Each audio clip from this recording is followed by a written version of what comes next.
What kind of summer would you suggest it's been for the Toronto Raptors?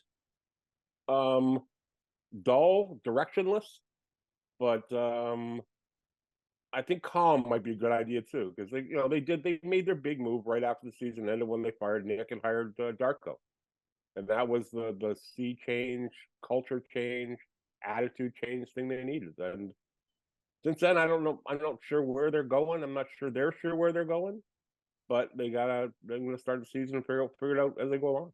Yeah. So what? Where? Like we every once in a while, about every 10 days, you can go on social media and the Siakam rumors will perk up one more time.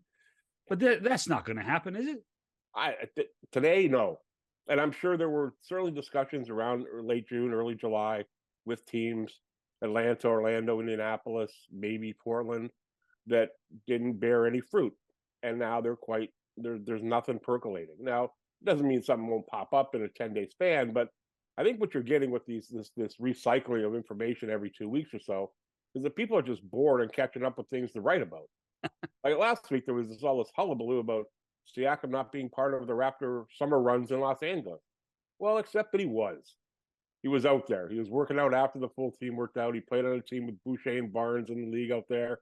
So, like, people just, I guess it's just maybe people are bored. Maybe they just want to recycle stuff. But the Atlanta talk, that came up last Yeah. week, that's been around since, wow, Yeah. mid June, late June. There's nothing new. So you got to recycle what's old and make it new again. Doug, I thought the Atlanta stuff was the chatter that kicked it all off around Pascal being traded. That was the one that kind of made everybody kind of say, "Oh, maybe there's something going on here." And both of you guys know, in truth, if front office people are doing their jobs, you're always taking phone calls. You're always making phone calls. It's always happening, and sometimes the phone calls go nowhere, like this. Sometimes they get out. But Doug, my question is, and a lot of people have asked me this over the summer in my travels, and I mean, my answer is I'll give you mine after I throw the question to you. But people are saying, "Well, what's happening this year? Well, how are the team would fans would say, how are we going to be this year?" And it's easy to answer, but at the same time, it's not so easy to answer. What if you, when you get asked that question, what does your answer sound like? They're going to be fine. They're going to be competitive. They got a very good group of players with a new coach and maybe a new attitude. And I think, as we said for most of last season, something was just off with that group last year. And I think the change at the top may alter that a little bit. I don't think would they go in as contenders for an NBA championship? Obviously not. No. But are they in the top six in the Eastern Conference? You can make that case as a starting lineup with, Schroeder's not Van Vliet, but he's not that bad. Barnes, Anunoby, Siakam, Pirtle, Gary Trent Jr., Preston Achua, Chris Boucher. That's not a bunch of stiffs. And they won 41 games last year, and I can probably count 7 on the top of my head that they should have won and didn't. They get those games, or 48, then they're right in there in that 5, 6, 7 area. And I think that's where they're going to be. Yeah. Where do you? Well, go ahead. No, You got to give John, you got to give your answer, Paul. Yeah, and that's kind of what I said to people. I say it all the time. I said, don't be swayed by people overplaying how quote bad the Raptors are going to be. It never is, and this each season takes on a life of its own. I just go back and reference the 1-2 seasons ago when you had Scotty Barnes as a number 4 pick coming in, and you just come out of the lottery. All of a sudden, they make it to the 5 hole. They win. The expectations are managed, and there you go. You end up 5th in the conference. So, I'm with you, Doug, and I say that to people. I said they're going to be fine. They're going to be competitive. They're going to play hard. It might take a while with a new coach and a new system, but you can expect them to roll out guys that are going to play hard and they're going to be competitive. Well, do we have any sense, Doug, how different that system's going to be? No, we really don't. I talked to Darko a bunch of summer league. I was out there for a week or so, and he wants to play fast. He wants to guard. He wants to. I don't think we'll be nearly as frenetic as it was under Nick. There won't be a lot of trapping and scrambling and doubling and running from side to side and that kind of stuff. It'd be more traditional. But I think, obviously this man's NBA. You want to play quickly, and you want to get guys who can shoot the ball. And Mhm. I think he's going to work. That would be his goal.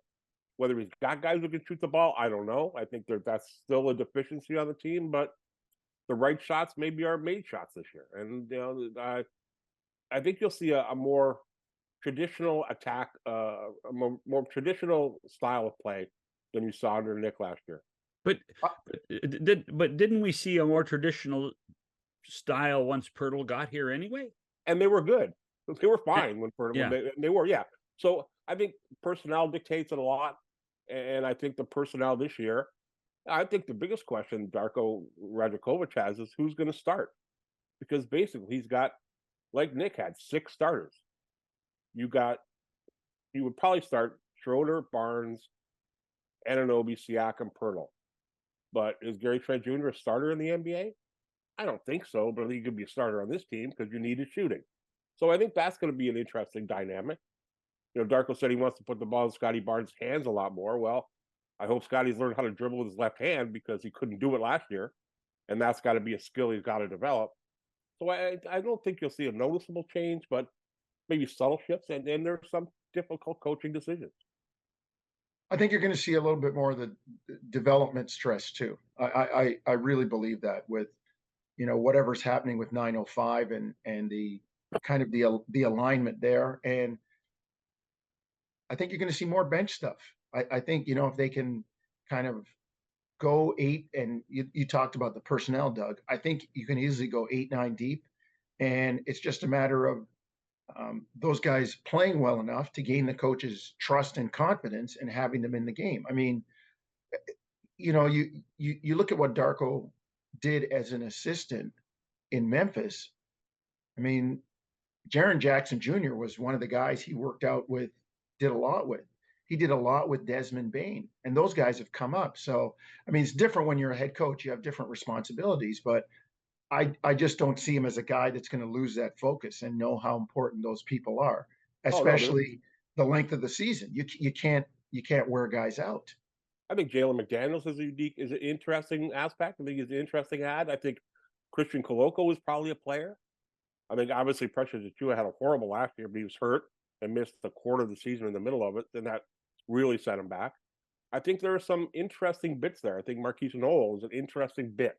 Yeah. But then it's up to the coach to develop them to the point where they can contribute even 8 or 9 minutes a night in the NBA. And I don't know where they are with guys like that yet. The topic of developing players and using your bench, and this is completely from the outside, isn't that one of the reasons why Nick isn't here anymore? Isn't that part of the communication of, hey, listen, if you're going to coach our team, here's what we expect you to do, right? That's part of the reason he got the job, and it's part of the reason he lost it. Yeah. So he got the job through the bench mob. Right. But the bench mob also included NBA All-Stars and all NBA guys that, last year's group that he didn't trust. And that's obvious. It was obvious from the middle of the year on that he didn't trust a lot of those guys to play them regularly. Not doing that ultimately played a big factor in why he's no longer the head coach here. Yeah, John, it's funny because there's a vicious cycle there. You play guys, they play well, they gain confidence, they gain the coach's trust, and they play more. Well, the opposite happens too. You don't play well. Coach looks at you as a little shaky. I'm not going to put you in. I've got to win games. So, the bench becomes underutilized. So I just think that there's going to be more of that, at least early, trying to get those guys going, and you might have to cut the rotation a bit. But at the same time, I don't think you're going to see it. I think there's going to be more trust developed. Let's put it that way. They're going to try to develop more trust in those guys.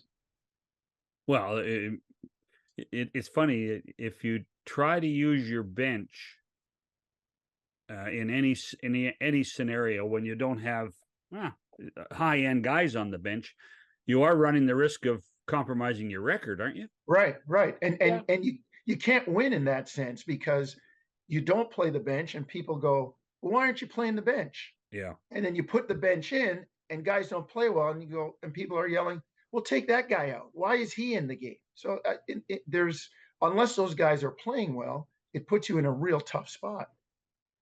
But I think if you're Darko, you got Darko Rajakovic, you got a clean slate, and you got the trust of your boss. Right. Mazai's and Bobby Webster are going to let him. They'd be willing to take a few hits to find out what they got. And I don't think, they would have liked Nick to do it, but I'm not sure Nick felt he had their support if he had done it in lost games. I think Darko can probably drop a couple by finding out that this guy can play or this guy can't, and it's going to be okay with the people who sign his paycheck.